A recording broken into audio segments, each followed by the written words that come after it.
Anna was accustomed to the eerie solitude of the late-night shift at the call center. Rows of dimly lit cubicles stretched out before her, each one a silent testament to the day's work, now long abandoned. Despite the quiet, Anna found solace in the rhythmic hum of her computer and the soft glow of her monitor as she diligently worked through the night. Anna had always been intrigued by the tales that circulated among her colleagues and the security guards about the strange occurrences within the call center building. Stories of a headless man wandering the halls, the laughter of unseen children, the inexplicable sound of keyboards typing, and monitors flickering to life had become a part of the building's lore, a chilling reminder of the unknown that lurked in the shadows. Despite the chilling tales that swirled around the call center like a ghostly fog, Anna was determined to steel her nerves and finish her tasks. She knew that deadlines loomed large, and the weight of responsibility pressed heavily upon her shoulders. Despite the unease that gnawed at her, she resolved to confront the darkness head-on, determined to prove to herself that she was stronger than the shadows that lurked in the corners of the building. With each passing moment, the night grew darker, the air thick with a palpable sense of foreboding. But Anna refused to be swayed by fear, her resolve unwavering in the face of uncertainty. She had always been a fighter, a woman of courage and conviction, and she would not let a few ghost stories stand in the way of her success. As she worked tirelessly into the night, the echoes of the building's haunted past seemed to fade into the background, drowned out by the steady rhythm of her keystrokes. The laughter of children and the phantom sound of keyboard typing became nothing more than distant memories, their power over her diminishing with each passing moment. But as she sat alone in the dimly lit office, the events of the night began to take on a sinister significance, weaving a tapestry of fear and uncertainty that threatened to consume her. Anna began to feel scared, then a chill wind swept through the office, sending a shiver down her spine. She glanced around the dimly lit space, her senses on high alert as she braced herself for what was to come. The memory of the headless man, his spectral form haunting the deserted corridors, sent a shiver down Anna's spine. She recalled the hushed whispers of the security guards, their faces pale with fear as they recounted their encounters with the apparition, a silent sentinel condemned to wander the halls for all eternity. As the minutes ticked by and her co-workers departed, Anna's unease grew. A chill wind seemed to permeate the air, causing her to shiver despite the warmth of her sweater. She dismissed it as a draft from the aging building, but a nagging feeling lingered at the back of her mind. Ignoring the sensation, Anna buried herself deeper in her tasks, the soft click of her keyboard the only sound in the deserted office. But then, as if from nowhere, she heard it, a distinct tapping, like fingernails dancing across a keyboard. Anna's heart pounded in her chest as she listened to the relentless tapping of the keyboard, the sound growing louder and more frantic with each passing moment. She could feel the weight of unseen eyes upon her, a silent presence lurking in the shadows waiting to pounce. Summoning every ounce of courage she possessed, Anna forced herself to speak, her voice trembling with fear. "Hello? Is somebody there?" she called out, her words echoing through the empty office like a desperate plea for salvation. But to her horror, the only response was the eerie repetition of her own words, echoed back to her in a chorus of haunting whispers. "Hello? Hello? Hello?" the voice murmured, its tone hollow and devoid of humanity. As the typing grew more frenzied, Anna's resolve began to crumble, her bravado slipping away like sand through her fingers. She wanted to run, to flee from the darkness that threatened to consume her, but something held her rooted to the spot, a primal fear that gripped her heart in its icy embrace. And then, as if sensing her terror, the unseen presence seemed to draw closer, its presence looming over her like a specter of death. Anna could feel its malevolent gaze boring into her soul, stripping away the layers of her resolve, until she stood exposed and vulnerable, in the face of unimaginable horror. With a trembling voice, Anna pleaded with the darkness, her words a desperate prayer whispered into the void. "Stop," she cried, her voice barely more than a whisper. "Please, just stop." But the ghostly apparition paid her pleas no heed, its relentless onslaught growing more intense with each passing moment. Anna felt the tears welling in her eyes, hot and bitter against her cheeks, as she struggled to maintain her composure in the face of overwhelming despair. And then, just as she thought she could bear no more, a sudden stillness fell over the office, the sound of typing fading into the silence like a distant memory. Anna stood alone in the darkness, her breath ragged and her heart pounding in her chest, as she braced herself for whatever came next. But to her astonishment, there was nothing, no sound, no movement, only the empty expanse of the deserted office stretching out before her. At that moment, Anna realized that the darkness had receded, banished back into the depths from whence it came, leaving her alone but triumphant in its wake. Anna's breath caught in her throat as she turned to face the source of the eerie laughter and hellos, her heart pounding in her chest like a drumbeat of dread. And there they stood, two children with faces as pale as moonlight, their eyes like bottomless pits of darkness, devoid of any trace of warmth or humanity. The children's smiles, though twisted and unnerving, held an innocence that sent shivers down Anna's spine. It was as if they were trapped in a state of fear and joy, their expressions frozen in a macabre dance of emotions.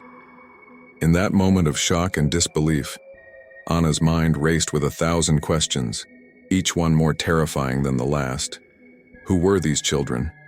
What were they doing in the deserted halls of the call center at this late hour? And most importantly, why were they haunting her with their silent laughter and eerie smiles?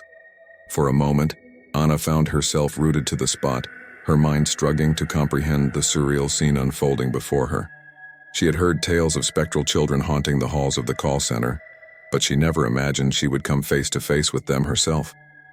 As the children's laughter echoed through the empty corridors, Anna felt a chill creep into her bones, a primal instinct warning her of the danger that lurked in their ghostly presence. But despite her fear, there was something in their eyes, something that tugged at her heartstrings and stirred a well of empathy within her soul.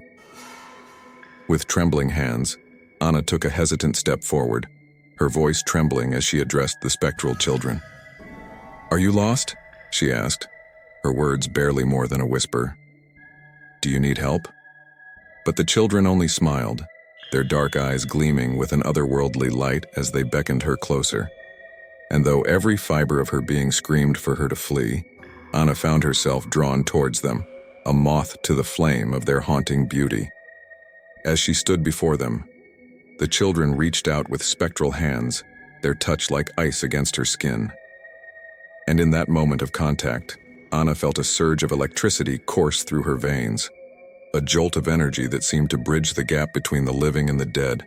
And then, just as suddenly as they had appeared, the children vanished into thin air, leaving Anna alone in the darkness once more.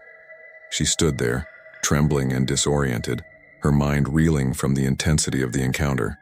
But before she could make sense of the madness unfolding around her, Anna's survival instincts kicked in, propelling her into action. With trembling hands and a voice thick with fear, she pleaded with the spectral children to stop, her words a desperate prayer whispered into the darkness. "Please stop," she cried, her voice echoing through the empty corridors. "I am very sorry for disturbing you here. Stop." But the children's laughter continued unabated, their ghostly forms dancing in the flickering light, as if mocking her pleas for mercy. With a sinking feeling in the pit of her stomach, Anna knew that she had no choice but to flee, to escape the clutches of the darkness that threatened to consume her.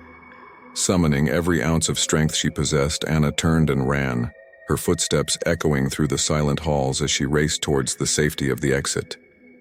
The sound of her heartbeat filled her ears, drowning out the echoes of the children's laughter as she fought to outrun the demons that pursued her. Finally, with the door to the hallway within reach, Anna burst through into the cool night air, her lungs burning with exertion as she stumbled out into the darkness. For a moment, she stood on the threshold, her chest heaving and her eyes wide with disbelief as she gazed back at the looming silhouette of the call center building. But even as she caught her breath and tried to steady her trembling hands, Anna knew that the memory of that fateful encounter would stay with her forever. a chilling reminder of the thin veil that separates the world of the living from the realm of the dead. As she turned away from the haunted halls of the call center, Anna vowed to never look back, to leave behind the darkness and despair that had threatened to consume her. For in the end, she knew that the only way to escape the ghosts of the past was to embrace the light of a new dawn and to walk boldly into the unknown, with courage and determination as her guides.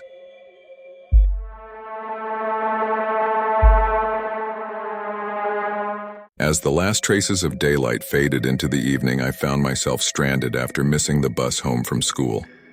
With my father unavailable to pick me up, I faced the prospect of a long walk home alone. The path leading to our house stretched out before me, a lonely stretch flanked by towering trees and a dense, eerie mist that seemed to swallow the surroundings in an ethereal glow. The road wound its way through a vast forest, its branches looming like skeletal fingers against the darkening sky. There were no signs of life along the deserted path, no comforting glow of streetlights to pierce the encroaching darkness. The only structure in sight was the looming silhouette of an old abandoned house, its windows like empty eyes staring out into the night. As I drew nearer to the old abandoned house, its decrepit state became even more apparent. The facade was weather-worn, the paint peeling away like the skin of a serpent shedding its scales.